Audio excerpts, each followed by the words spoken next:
नमस्कार दोस्तों। पिछले वीडियो में आपने सुना कि भारत के जासूस रिसर्च एंड एनालिसिस विंग के एजेंट रविंद्र कौशिक, जो भारत के जासूस बन करके पाकिस्तान में प्रवेश कर रहे थे, उन्हें नाम मिला था नबी साकिर अहमद।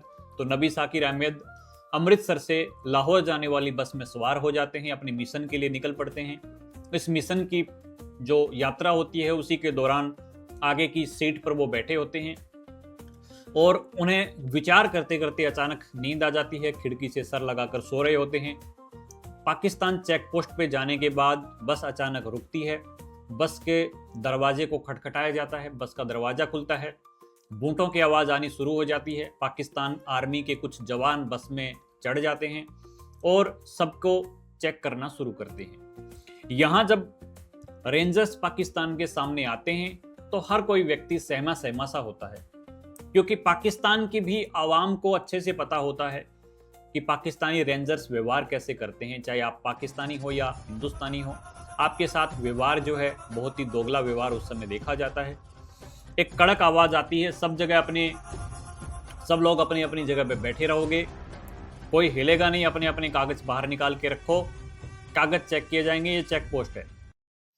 रविंद्र ने जेब में हाथ डाला, दस्तावेज उनके पास थे, वो निश्चित होकर बैठे। थोड़े समय के लिए उनकी धड़कनें जरूर बढ़ी, लेकिन जल्दी ही उन्होंने अपने चेहरे पर कोई सिकन नहीं आने दी, क्योंकि उन्हें अच्छे से ट्रेन किया गया था कि चेहरे पे सिकन आने का मतलब है घबराहट आने का मतलब है पकड़ा जाना।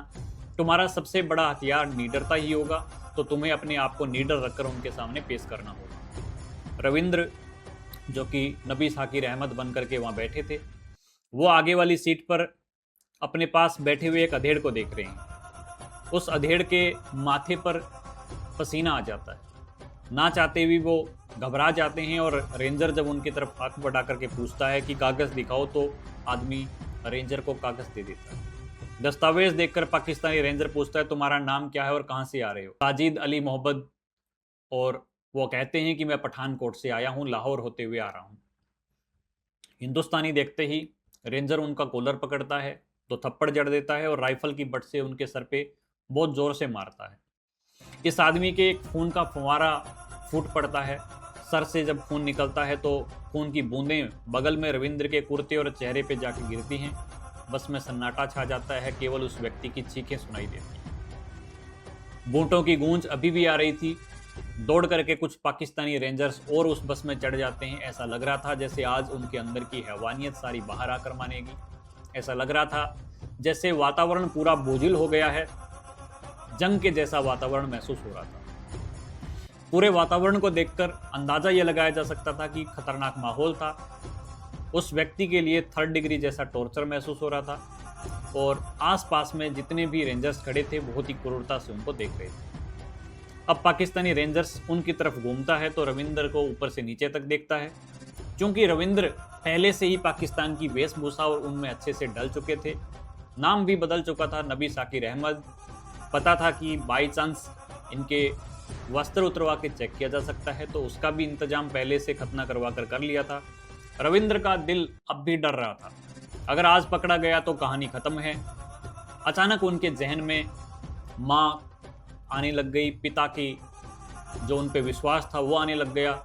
अचानक उनके जहन में सारी यादें कॉलेज की सामने आनी शुरू हो गई।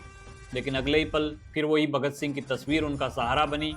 उनको लगा कि आज अगर मरना ही है, लिखा ही है, तो क्यों ना निडरता से मरा जाए। और उन्होंने अपने आप को सहज कर लिया। जैसे उन्होंने कागज़ पकड़ाया तो तसल्ली से रेंजर ने कागज़ चेक करना शुरू किया और पूछा, नबी साकिर, लाहौर में कहाँ रहते हो? उन्होंने कहा कि साहब, पुराने बस अड्डे के पीछे जो मस्जिद है उसकी पहली गली में ही बगल में मेरा घर है। रविंद्र ने जिस आत्मविश्वास से जवाब दिया, बिना किसी डर भय के, तो पाकिस्तानी रेंजर को यकीन हो गया। बोला, ठीक है, अब आगे बढ़ो, कहकर चला गया। रविंद्र ने गहरी सांस लेते हुए अपने दिल को काबू किया, खून के छींटे जो थे वो साफ किए और बस में बैठा रहा। देर शाम 4:30 बजे बस लाहौर पहुंचती है। लाहौर पहुंचते ही मुसाफिरों के बीच में रविंद्र भी उस यात्रियों के साथ में नीचे उतर आता है। पहला कदम पाकिस्तान की सरजमी पर पड़ रहा होता है। उतर करके सामने पाकिस्तानी अफसर जो हैं वो तैनात होते हैं, कुछ आईएसआई के एजेंट भी वहाँ पे तैनात होते हैं। उन सब से नज़र मिलाते हुए अपने दस्तावेजों को आगे बढ़ाता है। अफसर सरसरी निगाह लगाता है और मोहर लगाकर जाने का इशारा कर देता है। रविंद्र ने एक चैन की सांस ली कि चलो पहला चरण तो पास हुआ। सीधे मेन रोड पर जाने की बजाय एक अंधेरी गली की तरफ मुड़ता जाता है। अजनबी शहर है, अनजान लोग हैं, हर कदम पर खतरा है, पकड़े जाने का खौफ है। राह चलते एक शख्स से पुराने बस अड्डे का रास्ता पूछता है और वहां पहुंचने के लिए जब तेज कदमों से चलता है और फिर पहुंच करके फर्श पर चादर बिछाकर वहां सो जाता है। अगली सुबह वो बस स्टैंड से उठता है और इस्लामाबाद के लिए निकल जाता है। दुकान दुकान घूमता है, होटलों के चक्कर लगाता है, जगह जगह घर घर जाता है, कहीं काम नहीं मिलता है। मायूस होकर फिर वो दूसरा शहर कराची ढूंढता है, क्योंकि उन सारे शहरों की परिवेश, उनकी जानकारी, उनके तरीके सब कुछ उन्हें बता दिए गए। कराची की तपती सड़कों पर 10-12 दिन उनके वैसे ही गुजर जाते हैं। धीरे धीरे उम्मीद जो है वो धुंधली होनी शुरू हो जाती है। पास में जो पैसे थे वो ख़त्म होने लगते हैं। तभी अचानक से भारत माता का आशीर्वाद उन पे आता है और किस्मत पासा पलट लेती है। उसे एक आर्मी ऑफिसर यानी कि पाकिस्तानी फौजी के घर पर काम मिल जाता है। फौजी ज़्यादातर वक्त घर से बाहर रहता है, तो रविंद्र के लिए ज़्यादा समय खाली खाली रहता था। इस खालीपन में रविंद्र सोचने लगा कि वहाँ सिर्फ जिंदा नहीं रहना है, बल्कि एक खास मकसद से यहाँ आया हुआ है। उसने खिड़की से बाहर देखते हुए खुद से सवाल किया कि मैं अपने देश के लिए यहाँ क्या कर सकता हूँ, यहाँ क्या क्या जानकारियाँ जुटा सकता हूँ। एक एजेंट जब बाहर जाता है तो एजेंट की स्व विवेक पे होता है कि उसे क्या करना है, क्योंकि कंडीशंस कभी भी बदल सकती हैं। ऐसा ही नबी साकिर अहमद यानी कि रविंद्र कौशिक के साथ था। एक शाम झिझकते हुए रविंद्र ने अपनी बात फौजी के सामने कह दी कि हुजूर मैं पढ़ाई करना चाहता हूँ। फौजी ने नज़रें उठाई, सोचा इसके माँ बाप हैं नहीं, पढ़ लिख जाएगा तो ज़िंदगी संवर जाएगी। पाकिस्तानी जवान है, माँ बाप दंगे में मारे जा चुके हैं। वो रविंद्र को बोले कि मैं व्यवस्था करता हूँ। कुछ दिनों बाद फौजी ने एक अफसर से बात करके कराची यूनिवर्सिटी के लॉ डिपार्टमेंट में उनका एडमिशन करवा दिया। लॉ डिपार्टमेंट में जब रविंद्र का एडमिशन हो जाता है तो वो सिविल सर्विसेज की तैयारी शुरू कर देते हैं। इसमें एक गजब का हुनर था एक्टिंग का। वह महफिलों में दोस्तों के बीच में ऐसी अदाकारी करता था कि लोग पागल हो जाते थे उनके लिए। देखते ही देखते वो सबका चहेता बनता गया। इतना चहेता बनता गया कि हर व्यक्ति के लिए वो खास होता चला जाता है। वक्त धीरे धीरे गुजरता जाता है। साल 1979 का वक्त आ जाता है। रविंद्र की पढ़ाई पूरी हो चुकी होती है और वो एक डिग्री कानून की पाकिस्तान यूनिवर्सिटी से प्राप्त कर चुके होते हैं। वो वकालत की प्रैक्टिस करने लगते हैं। वहाँ पाकिस्तान की जुडिशरी में उनका नेटवर्क बनना शुरू हो जाता है। एक दिन अखबार पढ़ रहे होते हैं, उस समय उनकी नज़र पड़ती है एक भर्ती विज्ञापन पर, जिसमें लिखा है कि पाकिस्तानी फौज के भीतर भर्ती है सैनिक की। उनके लिए सुनहरा अवसर था पाकिस्तान की फौज में, यानी कि दुश्मन के कलेजे में जगह बनाने का और वहाँ पे खंजर भोंकने का। उन्होंने कोडवर्ड में ही रा को एक दुबई के एड्रेस पे चिट्ठी भेजते हैं वो, और उनसे पूछा जाता है कि मैं इस भर्ती में शामिल होना चाहता हूँ। खतरा बड़ा था, पकड़े जाने का डर था, क्योंकि डॉक्यूमेंट इतने सफिशिएंट नहीं थे। और सेना में जब भी जाया जाता है तो कागजों की गहराई से जांच होती है, कब जन्म हुआ, कब क्या हुआ। तो उनको अफसरों के द्वारा भेद खुलने के डर से मना कर दिया जाता है। अफसरों के मनाही के बावजूद रविंद्र फॉर्म लगा देते हैं। दिन भर कोशिश करते हैं फिजिकल टेस्ट की, रात को पढ़ाई करते हैं, और ऐसे करके हर मोर्चे पे कोशिश करते करते उनका सिलेक्शन हो जाता है। जब दिल्ली में रहो हेडक्वार्टर तक ये खबर पहुंचती है तो अफसरों की खुशी का कोई ठिकाना नहीं रहता है, क्योंकि भारत का एक सिपाही पाकिस्तान की फौज में एक ऐसा मोहरा जो सेना की हर मूवमेंट की खबर सीधे दिल्ली भेज सकता है। ये सोच करके पाकिस्तान की आर्मी में हमारा एक भेदिया या हमारा एक एजेंट सीधा एक्सेस बना चुका होता है। ये सोच करके ही वो लोग खुश हो जाते हैं। इसकी खबर दिल्ली में उस वक्त इंदिरा गांधी को दी जाती है। तो ये सुन करके इंदिरा गांधी को भी बड़ा घोर आश्चर्य होता है कि कोई इतना दिलेर कैसे हो सकता है कि यहाँ से जाकर पाकिस्तान की फौज के लिए भी प्रयत्न कर ले। तो उस समय जब उन्होंने उनके बारे में सुना तो बड़ा आश्चर्य हुआ और उन्होंने उनको नाम दिया, बिना देखे बिना पहचान के उन्हें एक नाम दिया, the black tiger of India. Black tiger of India एक ऐसा टाइटल था जिसका नाम आज भी गर्व से हर भारतीय जासूसी से जुड़े हुए जो लोग हैं, दुनिया है, उसमें बहुत गर्व से लिया जाता है। जैसे रविंदर सर वहाँ पे भर्ती हो जाते हैं तो पाकिस्तान की आज़ादी की तारीख नज़दीक आती जाती है। यानी पाकिस्तान 14 अगस्त को आज़ादी का पर्व मनाता है। परेड की तैयारियां चल रही होती हैं, रविंदर भाग लेते हैं। रावलपिंडी में आर्मी हेडक्वार्टर से ट्रेनिंग होती है वहाँ पे। तो आर्मी हेडक्वार्टर में टेलर की एक दुकान थी। एक शाम रविंदर वहाँ वर्दी सिलवाने जाते हैं तो वहाँ एक लड़की के ऊपर उनकी नज़र पड़ती है। वो सिलवटें डाल करके वस्त्र या वर्दियाँ जो हैं वो वहाँ लगा रही थी और रविंद्र उनको गहराई से देखता है। जब ने पहली बार रविंद्र ने उनको देखा तो उस लड़की से उन्हें प्रेम हो गया। वो एकटक उनको निहारता ही रह गया। जब टेलर ने उनको टोका कि कहिए साहब क्या बना के देना है, तब उनको होश आया कि मैं तो किसी और चेतना में चला गया। रात को जब रविंद्र सोने के लिए बिस्तर पर लेटा है तो उसकी आंखों के सामने बार बार वही लड़की नजर आनी शुरू हो जाती है।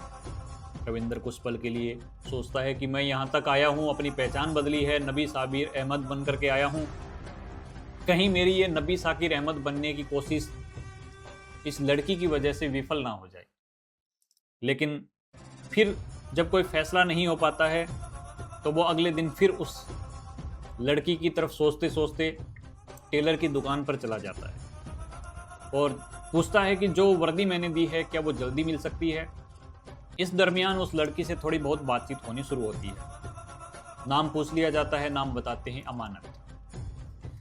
अमानत बहुत ही शर्मीली सी एक लड़की का नाम उनके सामने आता है।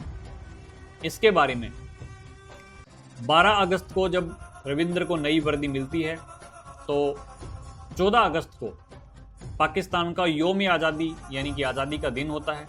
रावलपिंडी की ग्राउंड पर रविंद्र वर्दी पहन करके पहली बार वहाँ पे कदम ताल करते हैं और खूब वाहवाही मिलती है। हर आला अधिकारी की नज़रें उन पे टिक जाती है। परेड खत्म होने के बाद रविंद्र फौजी लिबास में सीधे टेलर की दुकान पर पहुँचते हैं और अमानत काउंटर पर बैठी मिलती है। उनसे पूछते हैं, उनसे मुखातिब होते हैं और कहते हैं कि आपकी इस वर्दी की वजह से मैं हर किसी की तारीफ का हकदार हुआ हूँ। यानी कि बहुत शानदार आपने वर्दी सिली है मास्टर जी। टेलर कहते हैं कि साहब मेहरबानी आपकी, जो हमारा काम पसंद आया।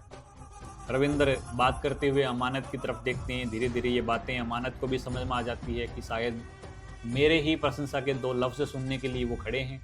धीरे धीरे इनसे बात होती है और वो एक चिट्ठी RNW को भेजते हैं, रिसर्च एंड एनालिसिस विंग के पास में भेजते हैं दुबई के पते पर कि साहब मैं तो एक लड़की पसंद आ गई है, मैं उससे शादी करना चाहता हूँ।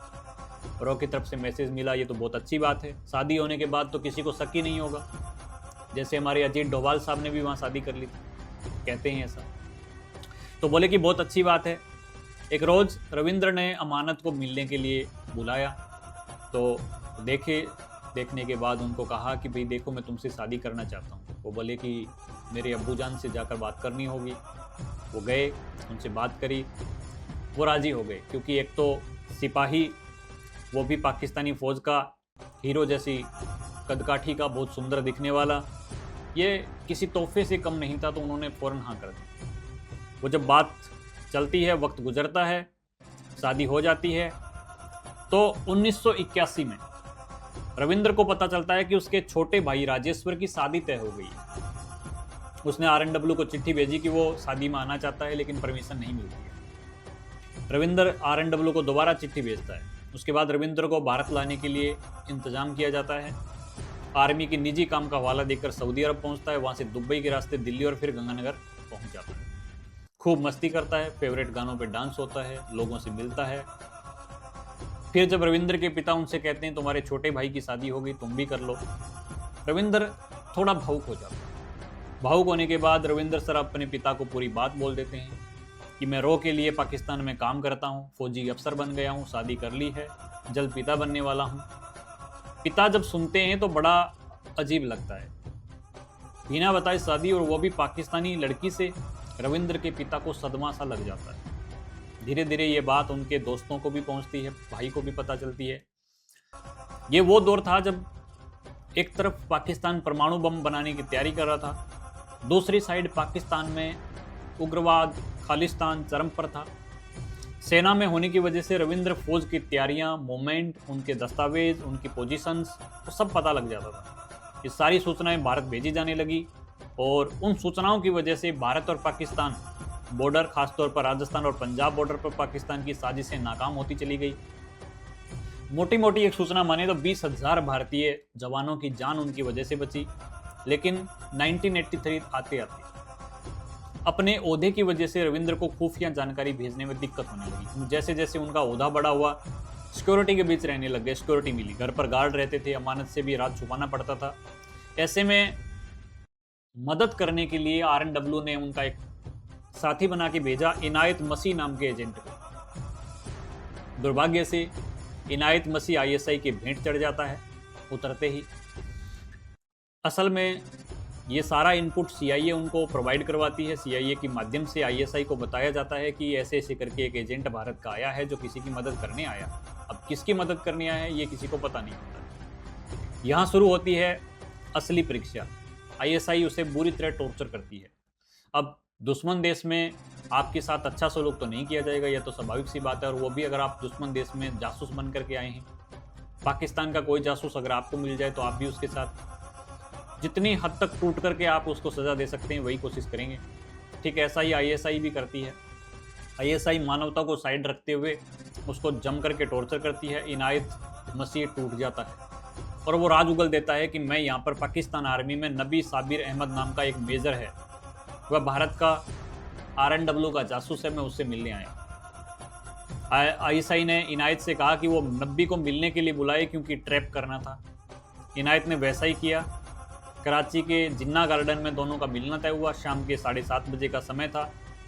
चारों तरफ पाकिस्तान की ISI एजेंसी और पाकिस्तान की मिलिट्री जाल बिछा करके बूंद करके बैठे हुए थे कि कब मेजर आएगा और कब हम पकड़ेंगे, कौन आने वाला है वो भी अच्छे से देखना चाहते थे कि आए तो हम पकड़ें। डायरेक्ट तो पाकिस्तानी पे ऐसा आरोप नहीं लगा सकते थे, वो भी एक मिलिट्री मैन पे, वो भी मेजर जैसे रैंक के ऑफिसर पे।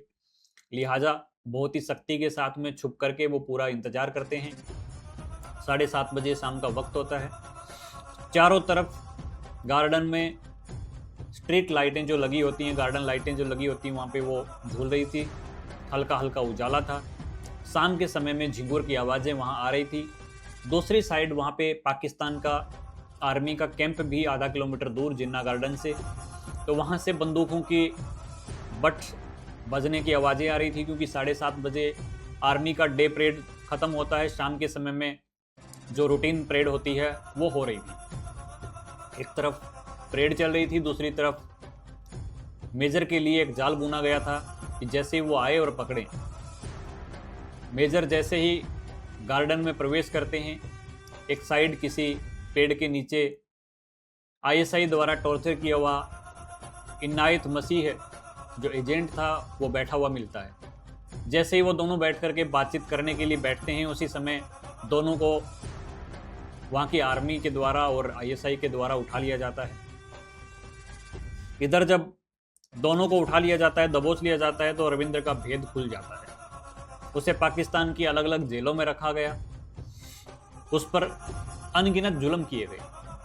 कहते हैं कि रविंद्र सर को 32,000 जख्म उनकी बॉडी पे दिए गए थे। ऐसा कोई भी जिस्म का कोना नहीं बचा था जहां उनके जख्म नहीं था। रात भर सोने नहीं दिया जाता था। नींद के अंदर बर्फ की सिल्लियों पर लिटाया जाता था। शरीर के हर हिस्से पर जख्म करके उस पर नमक लगाकर छोड़ दिया जाता था, मिर्चें डाल देते थे। रविंद्र को बाद में डबल एजेंट बनने का भी ऑफर दिया गया था। डबल एजेंट यानी कि आप उनका एजेंट बन के रहो, काम हमारे लिए करो। कुछ दिनों बाद लेकिन वो उसके लिए तैयार नहीं हुए थे। कुछ दिनों बाद अमानत सियालकोट जेल में रविंद्र यानी नब्बी से मिलने आई, साथ में उनका बेटा था अरीब। अमानत को देखते ही रविंद्र रोने लग गए और सबसे पहले उनसे माफ़ी मांगी, क्योंकि बहुत ही नरम दिल के इंसान थे। बोले, मुझे माफ़ कर दो अमानत, मेरी वजह से आपका जीवन खराब हुआ है, मैंने आपसे बातें छुपाई हैं। अमानत एक तक नबी को देखी जा रही थी कि ये वही इंसान है जो उससे मिलने आया था। वे कुछ नहीं कह पाई। काफ़ी देर तक वो सलाखों के बाहर खड़ी रोती रही। उसके बाद अमानत वापस लौट गई। कहते हैं कि उसके बाद अमानत को किसी ने नहीं देखा कि अमानत कहाँ चली गई। उसके बाद वो दोबारा रविंद्र से जीवन में कभी नहीं मिली। जासूसी दोस्तों, अप्स में जासूसी करने का मतलब है जान हथेली पर रखना, यानी कि पकड़े जाने पर कोई चमत्कार की उम्मीद आप नहीं कर सकते। आपके पास आपका काम होता है, आपका केवल अधिकार काम तक होता है। जो आपको भेजते हैं, जिस काम के लिए भेजा जाता है, वो भी हाथ खींच लेते हैं। ऐसा ही रविंद्र के साथ में भी हुआ। इस खेल का अलिखित लेकिन सीधा समझौता यही होता है कि आप हमारे नहीं हैं अगर आप पकड़े जाते हैं। रविंद्र जेल में रहते हुए आरएनडब्ल्यू को कई खत लिखे, पर कोई जवाब नहीं मिला। रविंद्र ने जेल से परिवार को खत लिखे, क्योंकि खत उर्दू में लिखे होते थे। पहला खत परिवार को मिला, पिता को मिला, पता चला रविंद्र जेल में बंद हैं। उन्हें गहरा सदमा लगा। उन्होंने परिवार से किसी को जिक्र नहीं किया। उससे ठीक कुछ ही दिनों बाद कहते हैं कि 2.5 से 3 महीने बाद उनकी मृत्यु हो गई। कई दिनों तक रविंद्र वो खत पुरानी फाइल में पड़ा रहा रविंद्र का। एक दिन छोटे भाई की नज़र उस खत पर पड़ी। ले जाकर के किसी पड़ोसी जो उर्दू जानते थे उनसे पढ़वाया गया और पता चला कि रविंद्र जासूसी के आरोप में पाकिस्तान की जेल में बंद है। परिवार ने रिहाई के लिए आरएनडब्ल्यू से भारत सरकार से गुहार लगाई, खत लिखे, कोई फायदा नहीं हुआ। भारत सरकार और आरएनडब्ल्यू भी मजबूर थी उस समय। इसलिए मजबूर थी क्योंकि आप दुश्मन देश में अपने भेजे हुए एजेंट की सुरक्षा के लिए कुछ भी नहीं कर सकते हैं। जब आप ऐसा कोशिश करते हैं तो आप एक्सपोज हो जाते हैं। अंतर्राष्ट्रीय नियमों का इसमें हवाला रहता है। इसलिए भारत चाहते हुए भी कुछ नहीं कर पा रहे थे। ब्लैक टाइगर को 1985 में फांसी की सज़ा सुनाई गई। 5 साल बाद 1990 में पाकिस्तान सुप्रीम कोर्ट ने फांसी की सज़ा को 25 साल के आजीवन कारावास में बदल दिया। 90 के दशक में रविंद्र ने खत लिखकर परिवार को बताया कि उन्हें टीबी हो गई है। और दोस्तों, उस समय टीबी एक गंभीर रोग माना जाता था। पाकिस्तान में उसकी दवाई नहीं मिल रही। परिवार ने दवाएं भेजी, लेकिन पाकिस्तान की जेल में उन्हें वो दवाएं पहुंचने नहीं दी गई। नाराज और भारी मन से रविंद्र ने 18 नवंबर 2001 को एक खत लिखा, जिसमें उन्होंने लिखा कि क्या भारत जैसे बड़े देश के लिए कुर्बानी देने वालों को यही सज़ा मिलती है? अगर मैं अमेरिकी एजेंट होता तो 3 दिन के भीतर मुझे छुड़ा लिया जाता। 3 दिन बाद यानी कि 21 नवंबर 2001 को हमारे रविंद्र सर जो हैं वो ज़िंदगी की जंग हार गए और उन्हें मुल्तान जेल में दफना दिया गया। कहते हैं कि किसी भी जासूस का जीवन आसान नहीं होता है। एक जासूस होने का मतलब है अपना सब कुछ त्याग देना। आप बहुत आसानी से आरोप लगा देते हैं कि कई बार सोशल मीडिया पे हमें लिखने में 1 सेकंड भी नहीं लगता है कि भारत सरकार कर क्या रहा है, भारत सरकार की तरफ से कोई कुछ नहीं किया जा रहा, इनपुट नहीं है, एजेंसियां सो रही हैं, तरह तरह के आरोप हम मढ़ देते हैं। लेकिन एक इनपुट निकालने के लिए अनगिनत पापड़ पेलने पड़ते हैं। एक छोटी सी जानकारी, एक छोटा सा डेटा निकालने के लिए, एक छोटा सा सोर्स प्राप्त करने के लिए अरबों रुपए बहाने पड़ जाते हैं। ऐसी अनेकों कहानियां हैं जो हम समय समय पर आपके लिए लेके आएंगे कि किस प्रकार आरएनडब्ल्यू के कुछ एजेंट्स दुश्मन के हत्थे चढ़े, किस प्रकार आरएनडब्ल्यू के एजेंट्स को किस किस प्रकार से मिशंस, कवर्ट मिशंस के लिए जाना पड़ा, तैयार करना पड़ा, और कवर्ट मिशन में भी कितनी परेशानी आई। अनगिनत ऐसे किस्से हैं जिनको सुनकर आप ये अपना धारणा जरूर बदल देंगे कि जानकारी आसान होती है। जासूस का जीवन सबसे खतरनाक और सबसे ज़्यादा भयावह तरीके से जीवन होता है। कोई पता नहीं होता पानी की बूंद की तरह कि जासूस का अगला कदम क्या होगा, जासूस कब समाप्त हो सकता है। तो ये छोटी सी कहानी और बहुत ही जज्बे वाली कहानी थी रविंद्र सर की। हम बहुत गर्व से उनका नाम लेते हैं क्योंकि एक ऐसा सिपाही जिसने अपना सब कुछ त्याग दिया। वो चाहते थे तो आराम से अपने थिएटर की नौकरी में किसी अच्छा चेहरा बन करके आज बॉलीवुड में एक अच्छा नाम हो सकते थे, लेकिन उन्होंने चुना असली हीरो का सफर। आपको ये कहानी कैसी लगी जरूर बताइएगा कमेंट करके, और उम्मीद है कि आपको वीडियो पसंद आया होगा। अगर आप चैनल पे देख रहे हैं तो सब्सक्राइब कर लेंगे, और अगर आप सोशल मीडिया पे देख रहे हैं तो शेयर जरूर कर दें। नमस्कार, जय हिंद।